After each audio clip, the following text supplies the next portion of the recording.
Welcome back to JetBlue Park, everybody. My name is Mike Petraglia, joined as always by Red Sox senior writer for WEEI.com, as well as the site editor, Rob Bradford.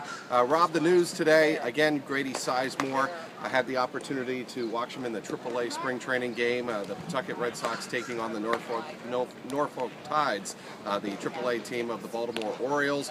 Grady Sizemore, 3 hits in his first 3 at-bats. He grounded out to second in the 7th inning. He played 7 innings, didn't get a chance in the field, but it's what John Farrell said before the game with the Pirates here at JetBlue that I think was very interesting. Yeah, first of all, you're the hardest working man in business. We know. I would not go that far, and you know that's not true. Being over at the minor league complex and then coming to the major league game.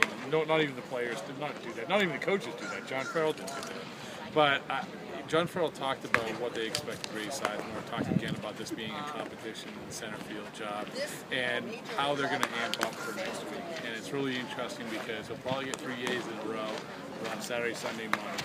Probably play 5 days overall next week, and that obviously amps up right into the regular season. So then we'll have a better idea. They don't know, he doesn't know what's going to happen. He's open, talking to him, he's open to the extended spring training, but this isn't a be-all, end-all opening day. But I still think there is a really good opportunity, a really good chance for him to be on the opening day. How important is it for him to play 3 straight games? John Farrell said the plan is right now to play Saturday, Sunday, and Monday after a day off on Friday. Yeah, I think it's important.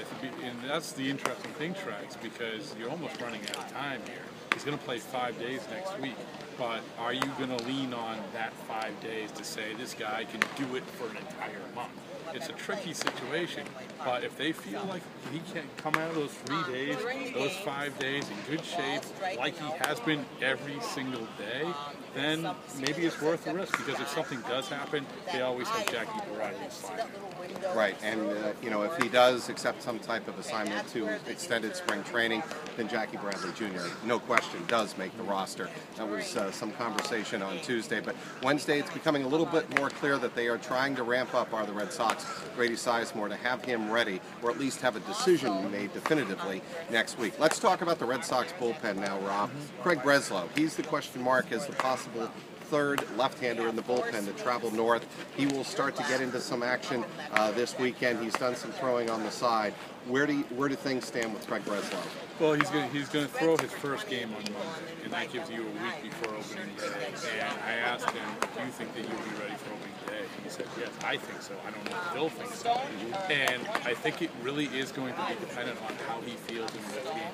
They are still not going to rush into this. I mean, you're talking about a week of spring training, getting ready. So he knows his body. They have confidence in his opinion. So I think next week, like Sizemore, is going to be big for Craig Breslow, but there still is a chance that he'll be on the opening roster. And John Farrell told us before the game here with the Pirates that if Breslow is not ready to go, it will be the best available arm in the bullpen, not necessarily a left-handed pitcher. Let's move on to one other subject, Rob, before we let you go, and that is the status of Xander Bogaerts. I think John Farrell had some interesting things to say about how he's adapting defensively at shortstop and getting used to playing with Dustin Pedroia. Yeah, John Farrell was talking earlier in camp about the amount of information that's being bombarded with Xander Bogaerts and how that was a lot to take in, and it might affect his offense. That still might be the case. But Trags, you've seen Bogaerts play too. Great feet, great hands. Yeah, he looks very calm in everything he does. Little things like, feeling ground ball, looking at first, seeing that you don't have to play, then firing it to third. Little things, keeping his composure.